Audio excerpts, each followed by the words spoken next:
Gary, siya rin ang kapatid mo. Paanong siya? Imposible! Siya si Robin, ang kapatid mo, Gary. Matagal ka na niyang hinahanap. Hindi! Hindi ikaw ang kapatid ko! Story time.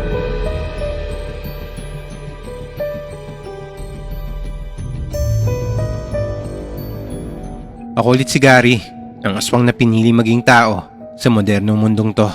Salamat sa pagsubaybay niyo sa kwento ko na kahit hanggang ngayon na tao na ako, ay involved pa rin ako sa mga kababalagang nangyayari sa lahing pinagmulan ko.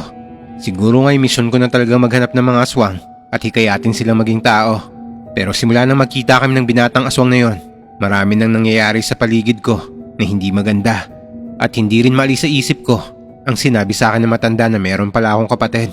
Kung buhay pa siya hanggang ngayon, kailangan ko siyang mahanap bago pa mahuli ang lahat. Pero kung kailan naman ako napagdesisyon na hanapin siya, saka naman naging praning to si Audrey. Umuwi na lang kaya tayo sa Capiz, Gary. Ano? Uuwi? Hindi pwede, Audrey. Paano yung trabaho natin dito? Puro na lang kasi aswangan yung nagaganap sa atin dito eh. Mas safe tayo sa Capiz. Alam mo, mahal, kahit sa pang sulok ng Pilipinas tayo pumunta, kung susundan ka ng mga aswang, susundan ka talaga nila. Lolo mo na mismo ang nagsabi na hindi titigil ang mga aswang makuha lang ang isang bagay na gusto nila. Kaya dito lang tayo sa Cavite. Hindi tayo aalis dito. Ano bang meron dito sa Cavite at hindi mo maiwan-iwan ha? Trabaho. Trabaho? Siguro may babae ka sa department mo, no? Ano? Wala ah. Pambihira naman oh. Magsabi ka nga ng totoo, Gary. May babae ka, no? Ano bang pinagsasabi mo, mahal? Wala akong babae. Sinasabi ko na nga ba eh. Dito na naman papunta tong usapan natin eh. Talaga ba? Nakaraan, abot tenga yung ngiti mo habang kausap mo yung babae mo. Medyo masungit na siya nito at naka-cross arms pa na para bang mayordoma na mataray. Napaisip naman kagad ako kung sino yung sinasabi niyang babaeng kausap ko kasi wala naman akong maalala. Kaya napakunot noo ko, sabay tanong sa kanya kung sino ang tinutukoy niya. Huwag ka na nga magmaang-maangan, Gary. Ambalusin kita ng walis. Dinampot niya yung walis tambo nito kaya medyo masakit talaga to pag tumama sa akin. Kaya sinikap kong alalahanin kung sino yung babaeng sinasabi niya. Nang mapagtanto ko na baka si Angela na team leader namin ang tinutukoy niya, agad kong nilinaw sa kanya na mali yung mga iniisip niya. Sino ba kasi? Si Angela? Lalong kumunot yung noon nito nang bigkasin ko na ang pangalan ng team leader namin. Kaya nasiguro ko na ito nga yung pinagsasalosan niya. Ang naalala ko, kaya lang naman ako natawa nung kausap ko siya, ay dahil may sinabi siya sa akin na tungkol sa manager namin na nakakatawang bagay. Pero walang mali siya yung tawanang yun. So si Angela nga. Ngumisi ako sa kanya at inulit-ulit yung pangalan ng team leader namin sa kanya. Ang cute kasi ng mukha niya kahit umuusok na sa galit yung ilong nito. Maya-maya pa, bigla na lang tumama sa ulo ko yung hawak nitong walis tambo. Kaya napaaray na lang ako sabay hawak sa ulo ko. Magsama kayong dalawa. Pasigaw nitong sabi sabay walkout. Dali-dali ko naman siyang hinabol papasok sa kwarto namin. Mahaba-habang suyuan na naman to. Pagkapasok ko ng kwarto, nakatalukbong na to ng kumot habang nakahiga. Mahal, bakit ka naman kasi nagsiselo sa babaeng yon? Nag-uusap lang kami nung nakita mo kami. Saka, hindi kita ipagpapalit sa mukhang tuhod na yun, no? Uy, pansinin mo na ako. Ako yung nabukulan pero ako pa tong humihingi ng pasensya at sumusuyo sa kanya. Wala tayong magagawa eh. Ito na talaga ang batas ng mga babae. Kahit alam nating tama tayo, mali pa rin tayo sa paningin nila. Manigas ka dyan! Ang ganda-ganda ng ngiti niyong dalawa na para bang wala kayong problema. Tuwang-tuwa ka pa habang nakaangkla naman yung kamay ng babaeng yun sa braso mo. Sumayad pa yung papaya niya sa... Naman eh, hindi ka pa nasasanay kay Ma'am Angela. Ganun talaga yung makipag-usap sa amin. Mapababae man o lalaki. Kaya huwag ka na magselos doon. Ako? Nagsiselos? Magsama kayo. Bagay naman kayo eh. Ito naman parang bata eh. Ah, kaya ipagpapalit mo na ako doon. Kasi isip bata ako. Hindi ah. Tama na yan kasi. Huwag ka na magalit. Day off ko naman ngayon, di ba? Tara, kain tayo sa labas. May extra naman akong pera ngayon eh. Pwede kang bumili ng pampaganda mo. Bigla niyang tinanggal yung pagkakatalokbong nito ng kumot. Tapos bumungad yung mukha nitong nakangisi. Ang bilis talaga magbago ng emosyon niya kapag nakakarinig ng mga ganitong bagay. Para bang isang magandang musika sa tenga niya to. Maligo ka na at magbihis. Nagmadali itong bumangon at saka humalik sa pisking ko na parang batang binigyan mo ng maraming candy. Tapos kinuha niya kagad yung tuwalya at tumakbo papasok ng banyo. Pero bago tutuluyang pumasok ay nilingon niya pa ako. Hinintay ko naman kung ano yung sasabihin niya. Totoo bang mukhang tuhod yung Angela na yon? Hindi ko alam kung matatawa ba ako sa tanong niya sa akin. Kaya tumango na lang ako. Sabay-sabing mukhang tuhod nga ang team leader naming yon. Kita ko kagad yung ngiti niya. Agad na rin naman tong pumasok sa banyo. Ako naman, naiwan sa kama namin na umiiling-iling habang natatawa. Makalipas ang ilang oras ng paggagala namin sa labas, nakaramdam na rin siya ng pagod. Kaya nagdesisyon na kaming umuwi. Kabababa lang namin ito sa kanto nang mahagip ng mata ko yung isang binatang naglalakad palabas ng kanto. Oh, sinong tinitingnan mo dyan? Babae na naman no? Ha? Hindi. Sandali lang mahal. Nagmadali ako naglakad sa pag-aakalang mahahabol ko pa yung binata. Pero dahil sa maraming taong naglalakad sa kanto, ay nawala sa paningin ko yung binata. Hanggang sa hindi ko na siya makita pa. Sigurado ako, siya yung aswang na binatang nakita ko nung nakaraang araw. Hoy, Gary! Napabalik na lang ang ulirat ko nang marinig ko ang matining na boses ni Audrey sa likuran ko. Kaya agad ko siyang nilingon. Bumungad kaagad sa akin ang kilay nitong nagsasalubong at ang butas ng ilong nitong umuusok sa galit. Naku po, ito na lang ang nasabi ko habang pabalik ako sa kinatatayuan ni Audrey. Nang makalapit na ako sa kanya, ay isang pingot sa tenga ang ginawa nito sa akin. Hinila pa niya to na siyang lalong nagbigay sa akin ng sakit. Aray! Aray! Tama na mahal! Masakit! Aray! Sino na naman yung sinundan mo ha? Ikaw talagang lalaki ka? Bitawan mo muna kasi yung tenga ko! Paano ko makakapagpaliwanag sa'yo? Nang bitawan nito yung tenga ko, saka pa lang ako nagsalita. Nang maliwanagan na to sa mga nangyari, ay humingi ng sorry to sa akin. Hinipo-hipo ko na lang yung tenga kong namumula dahil sa pagkapingot nito sa akin kanina. Tama si Lolo Sebastian. Ang mga aswang ngayon, nakikipaghalubilo na rin ngayon sa mga tao. Kaya hindi mo malaman-laman kung sino yung aswang sa kanila. Kailangan ko makausap yung binatang yon para ipaintindi sa kanya na hindi pa huli ang lahat para magbago. Ano? Tumigil ka nga, Gary. Hindi ba't ang sabi mo kanina nakausap mo na minsan yung binatang yon? Oo, pero sa tingin ko, hindi pa lang siya handa nang alokin ko siya noon. Kaya mukhang nagulat siya at inisip na nagbibiro lang ako. Ay nako, basta ayaw ko. Ibili mo nga ako ng mangga, mahal. Tapos gusto ko yung sausawang bagoong na maraming sili. Tinuro nito sa akin ang isang talipapa ng mga prutas sa gilid ng kalsada. Agad ko naman tong sinunod para hindi na rin namin mapag-usapan yun tungkol sa mga aswang. Tuwang-tuwa naman siya nang bumalik ako sa kanya na may dalang 1 kilong mangga. Pero nang makauwi na kami, hindi man lang niya ginalaw yung mangga na binili ko. Pumasok to sa kwarto at natulog kaagad. Sabi niya sa akin, matutulog daw muna siya at wag ko raw siyang istorbohin.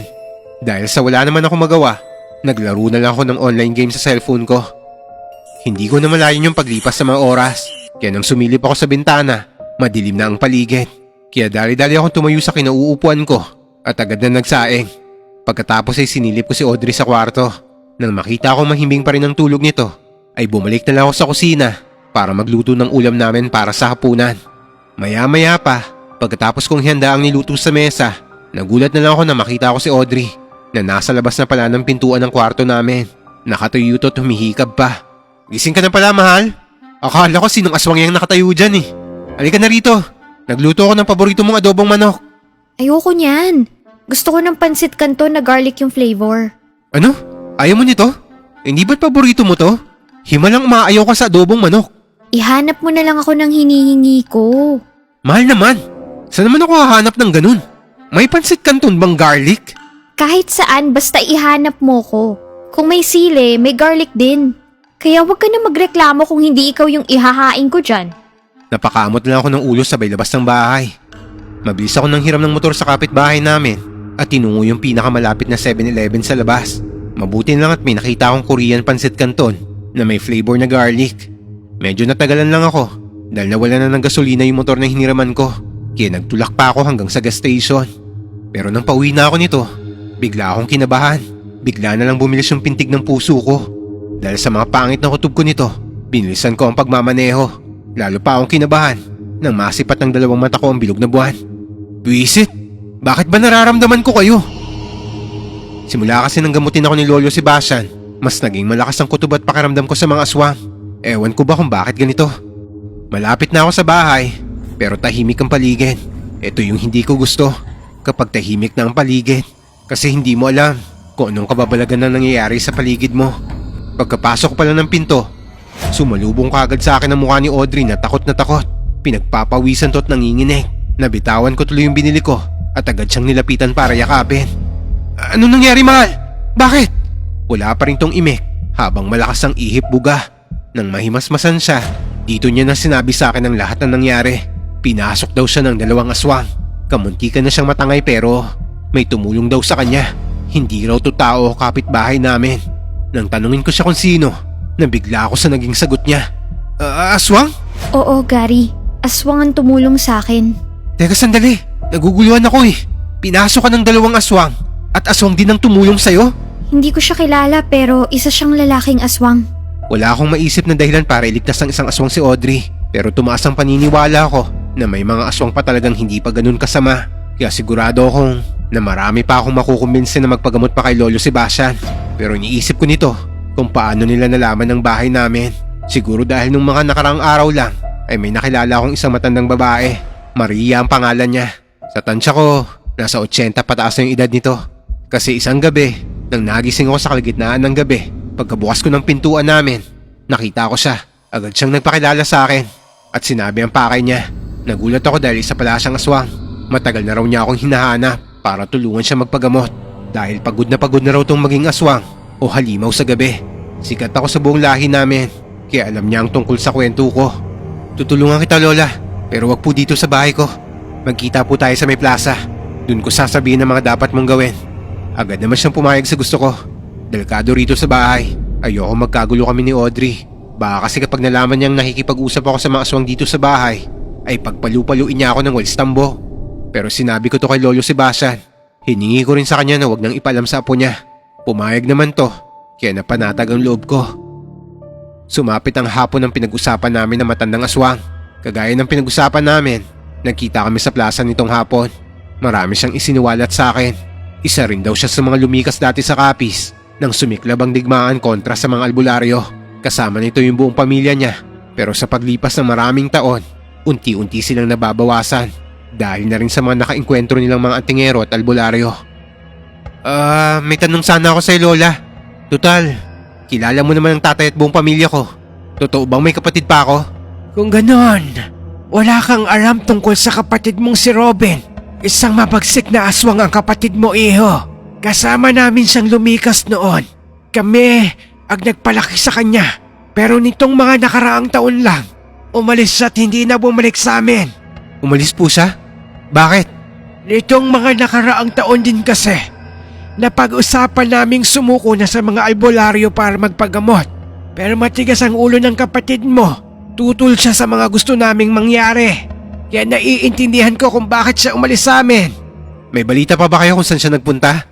Wala. Pero nababalitaan namin ang mga ginagawa nitong pag-atake sa mga maliliit na bayan at baryo rito.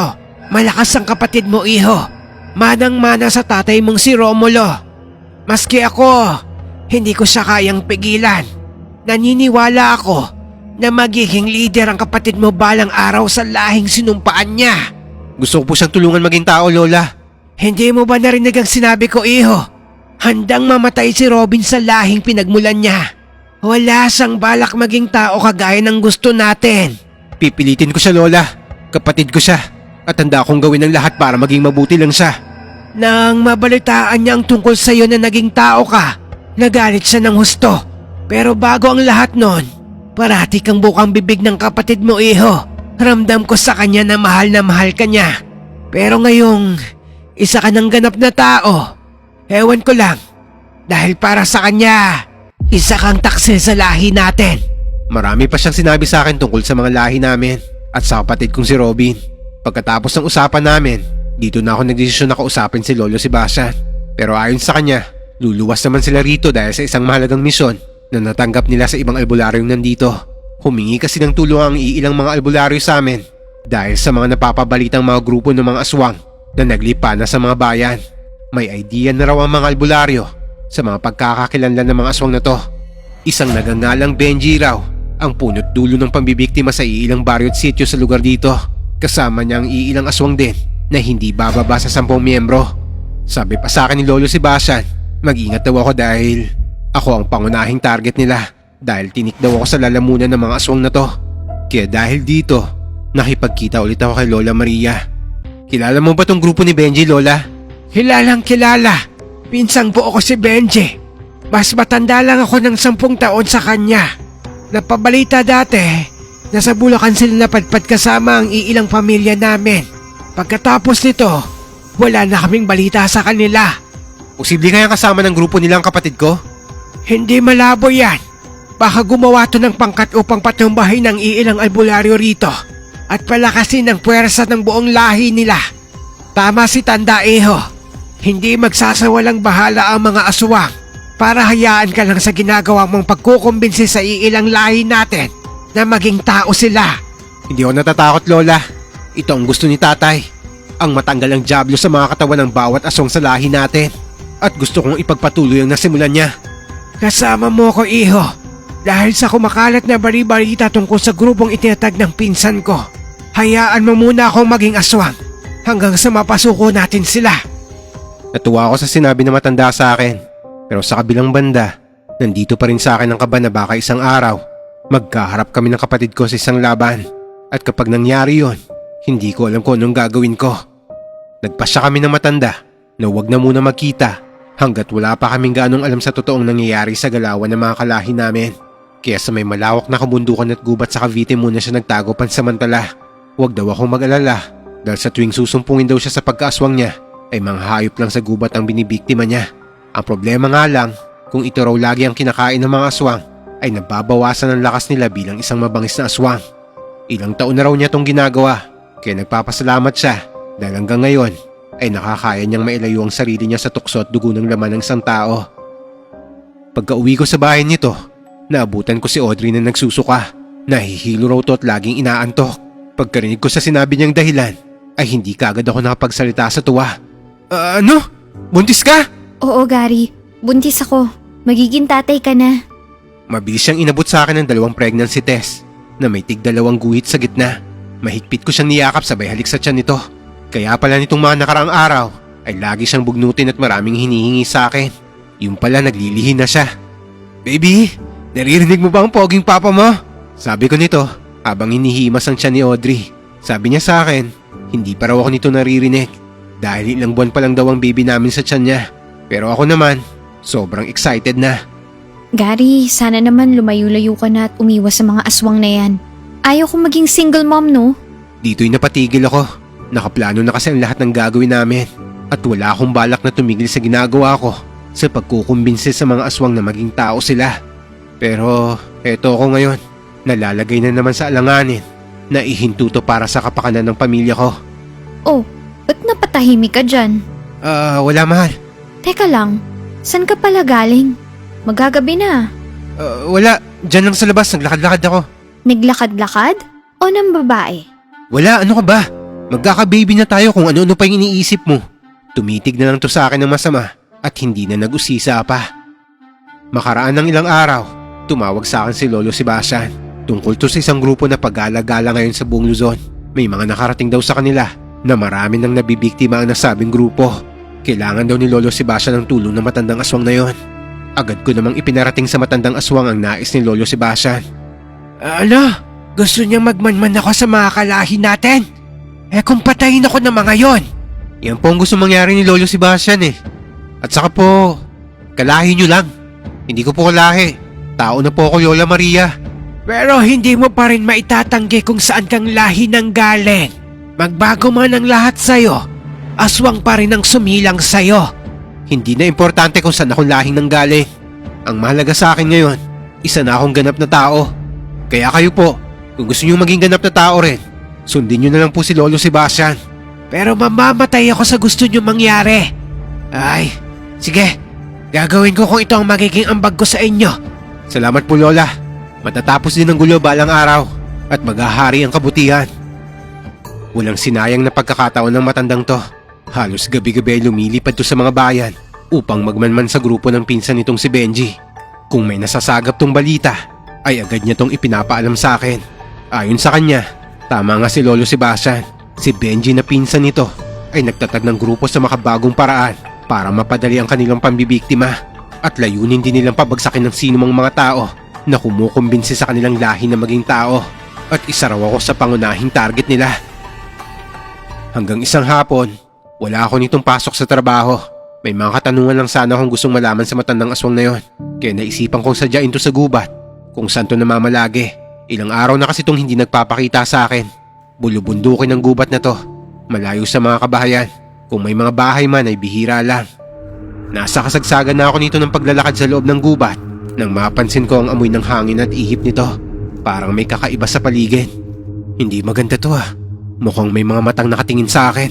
Sa pagkakataon na to, binilisan ko kaagad ang lakad ko. Nang unang punta ko rito, wala naman akong ganitong nararamdaman sa paligid ko. Kaya sigurado ako nito na merong nakasunod sa akin. Mga ilang segundo pang paglalakad, nakarinig na ako ng mga mahihinang kaluskos sa mga sanga ng punong kahoy. Hindi ako tumigil sa paglalakad hanggang sa lumakas na ang mga mahihinang kaluskos kanina. Punyeta, marami na sila. Dito ay unti-unti na akong tumatakbo. Masyadong delikado na. Wala pa naman akong dalang kahit anong pangontra sa mga aswang. Pagkarating ko sa isang maliit na parang sapa, dito sila nagsimulang magpakita isa-isa sa akin. Isang malaking ibon na kulay itim. Ang agad na namataan kong lumipat mula sa itaas ng sanga at alam kong nakatingin to sa akin. Hindi rin nakaligtas sa mata ko ang isang matandang babae na kulay puti ang mahahabang buhok. Nasa bandang gilid ko siya at ilang metro lang ang layo nito sa akin. Sumasabay to sa akin sa paglalakad at nagiging malaking aso to sa tuwing matatabunan ng malalaking puno. Nagpapalit-palit to ng anyo kapag dumadaan sa mga puno. Pagkatingin ko naman sa kabilang banda ko, isang matandang lalaki na halos makuba na sa sobrang katandaan ang nakita ko. May hila-hila tong malalaking sako habang ang mga matay nakatingin at nanlilisik sa akin. Pero kibit-balikat pa rin ako at hindi tumigil sa paglalakad. Kailangan ko silang matalo sa patapangan. Kapag nagpadaig ako sa kaba, tiyak na magiging merienda nila ako. Pero napatigil ako nang bigla silang nawala isa-isa. Hindi na to maganda. Alam ko na ang kasunod nito. Aatake na sila. Kailangan ko na magmadali. Ilang segundo pa nga lang ako naglalakad nang makarinig ako ng matining na boses ng babae. Tinatawag nitong walang tigil ang pangalan ko. Napalingon ako dahil pamilyar to at malapit-lapit lang to sa kinaroroonan ko. Anak nang, anong ginagawa ng babaeng yun dito? Mas malakas pa pang amoy niya sa aswang ah. Ay, maya-maya pa ay nakikita ko na si Audrey na palingalinga na para bang naghahanap ng kabute. Kaya mabilis akong tumakbo pabalik para salubungin siya. Nagtago ako sa isang malaking puno at nang malapit na to sa akin ay bigla ako tong hinila sabay takip ng bibig niya. Shhh! Ako to! Bakit nandito ka? Nakita ko namang lumaki ang mga mata niya sa gulat at alam ko rin na sa oras na bitawan ko ang bibig niya ay bubunga nga lang to at kung ano naman ang sasabihin sa akin. Sa hugis pa lang ng mata nito, alam na alam ko ng galit na to sa akin. Pumipiglas to at pilit niyang tinatanggal yung palad ko nakatakip sa bibig niya. Oo, bibitawan kita! Pero mangako kang huwag kang mag-iingay dito. Habang sinasabi ko to sa kanya, palingon-lingon naman ako sa paligid. Itong si Audrey naman, tumango sa hudyat ko na nagkakaintindihan kami. Kaya dahan-dahan kong tinanggal yung kamay ko sa bibig niya. Saan ka na naman pupunta? Kung hindi pa kita sinundan, hindi ko pa malalaman na... Napatahimik to nang bigla akong takpan ulit yung bibig nito. Masyadong delikado kung patuloy siya mag-iingay dito sa gubat. Buntis pa naman siya. Tumahimik ka nga, mahal. May mga aswang sa paligid. Sa ako na ipapaliwanag sa'yo kung anong ginagawa ko rito. Halatang hindi to naniniwala sa mga sinasabi ko. Kaya kinuha ko na yung panyo sa bulsa ko at saka itinali ko sa bibig niya. Tapos sinubad ko naman yung damit ko at itinali ko sa mga kamay niya. Pagkatapos ay binuhat ko na siya ng matiwasay. Sorry na agad, mahal. Pasensya na kung kailangan ko itong gawin sa'yo. Agad ko itong binuhat at saka tumakbo. Ilang sandali pa ay biglang may humarang sa dinadaanan namin. Ito yung binatang nakita ko dati. May dala tong pana na tila isang mga ngaso. Ilang segundo rin yung titigan naming dalawa. Hindi rin mapakali si Audrey na nito'y may busal sa bibig. Hindi ko maintindihan yung gusto nitong sabihin. Gawa nga na may busal ang bibig nito. Nakatingin pa rin yung binata sa amin hanggang sa magsalita na to. Anong ginagawa niyo rito? Sumama kayo sa akin, dali! Nagulat ako sa sinabi niya. Himalang bigla itong bumait. Pero hindi kaagad ako sumunod sa kanya. Baka isa lang yung patibong. Maya-maya pa ay nararamdaman ko ng parang may paparating. Bigla namang nawala yung binata sa harapan ko. Hanggang biglang 3 aswang ang lumapag sa likuran namin. Pagkalingon ko, bumungad sa akin ang mga namumula nilang mga mata habang ang malalapot na laway nila ay tumutulo sa lupa. Handa na silang sumugod nito. Kaya napatakbo na ako ng mabilis. Medyo mabagal lang ang pagtakbo ko nito dahil sa buhat-buhat ko nga si Audrey. Habang tumatagal kasi, ay bumibigat to. Idagdag mo pa na kahit na may busal ang bibig nito, ay may ingay pa rin siya. Ang ingay-ingay mo naman, mahal! Aswang na yung mahabol sa atin, oh! Pagsiselos pa rin yung nasa isip mo! Ilang minuto ang naging pagtakbo namin nito. Hanggang sa nagawa nilang ma-corner kami sa isang mataas na bangin. Tiyak na pag nahulog kami ni Audrey dito, siguradong lasog-lasog yung katawan namin. Pinagpapawisan na ako nito habang pinapanood silang marahang lumalapit sa amin. Ano nang gagawin natin nito, Audrey? Sunod ka kasi ng sunod sa akin eh. Hindi ka pa pumasok sa trabaho para na mag-espiya sa akin. Dinaig mo pa si matandang Maria magmanman eh. Mga babae talaga oh.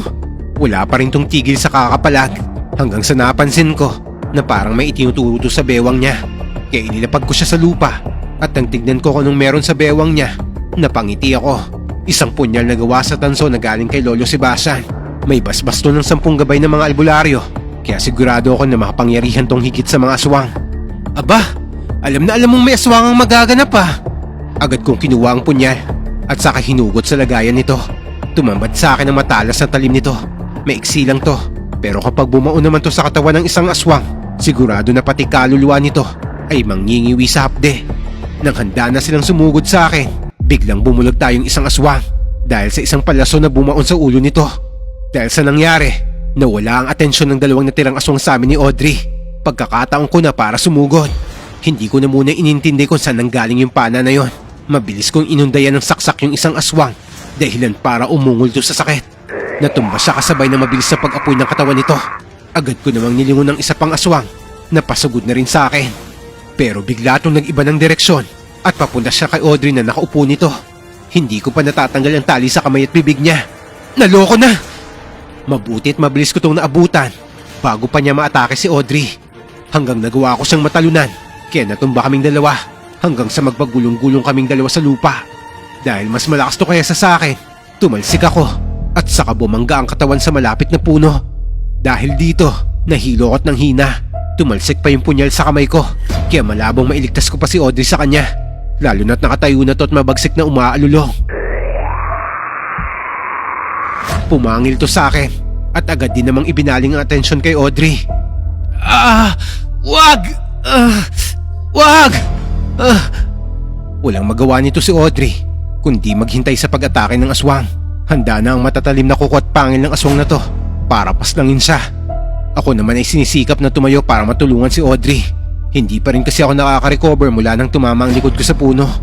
Mabuti na lang ay biglang dumating si Tandang Maria para iligtas si Audrey. Humarang to sa aswang, kaya naantala ang pagsugod nito kay Audrey. Tamang-tama lang ba ang pagdating ko?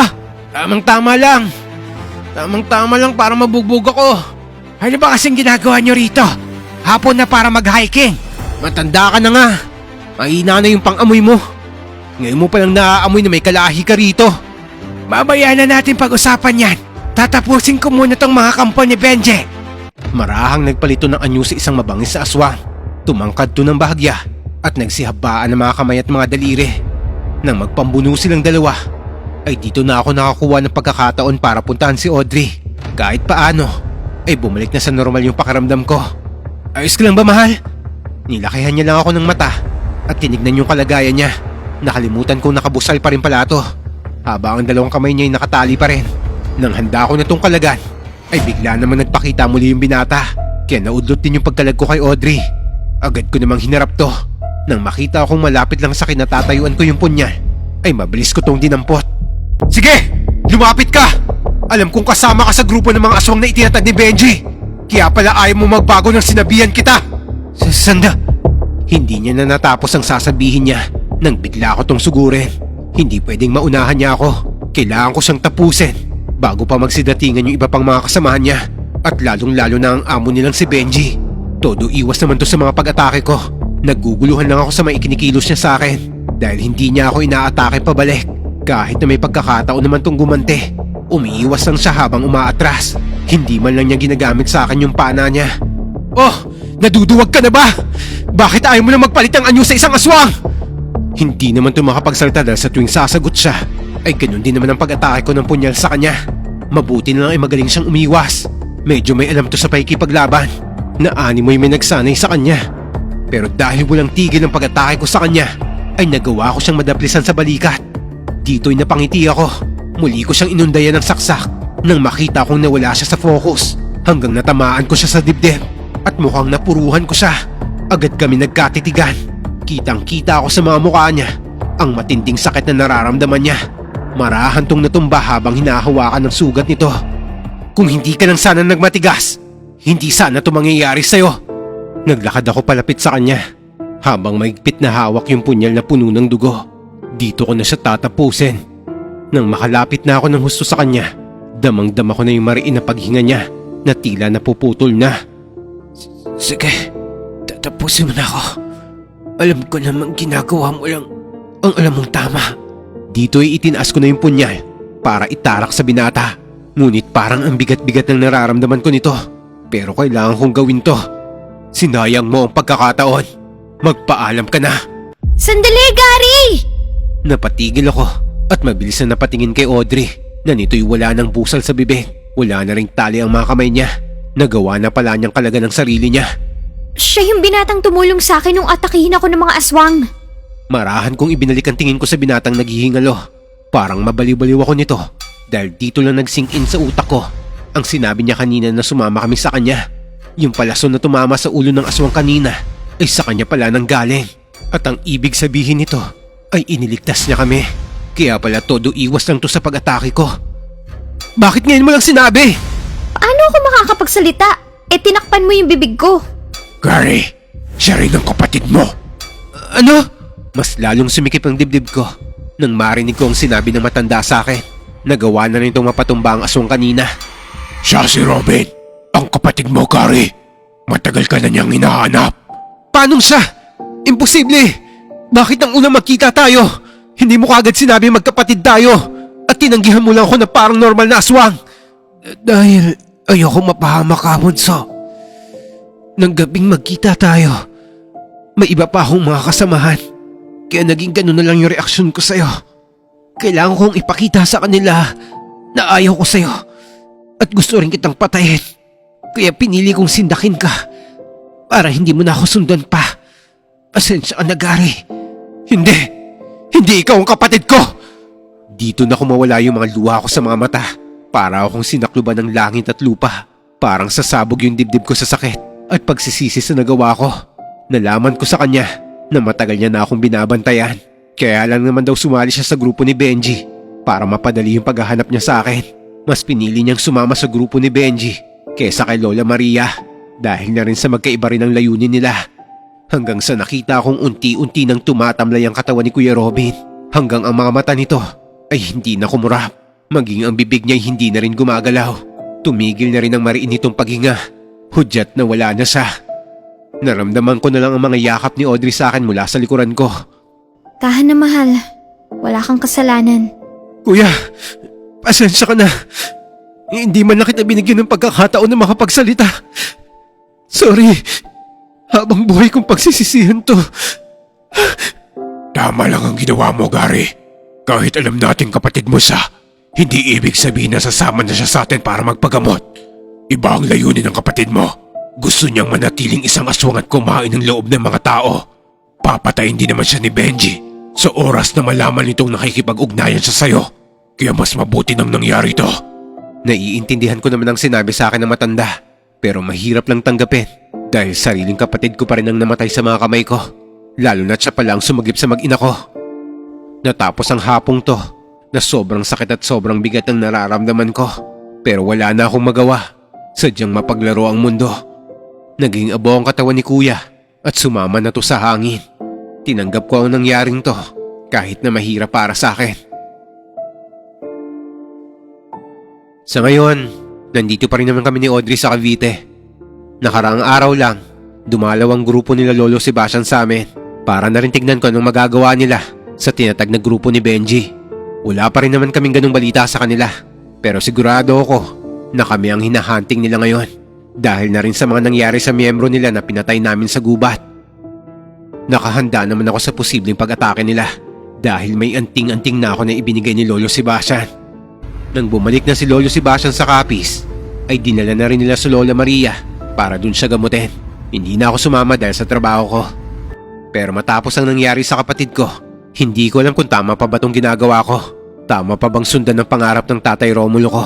O dapat ko nang ihintuto sa ngalan ng binubuo kong pamilya? Dahil natatakot ako na baka isang araw ay sila naman ang kapalit ng pangarap kong to. Ang gawing tao, ang mga aswang sa modernong mundong to. Ako ulit si Gary, ang piniling maging tao sa modernong mundong to. Dahil ito ang tadhana ko, ang maging katulad nyo. Tao.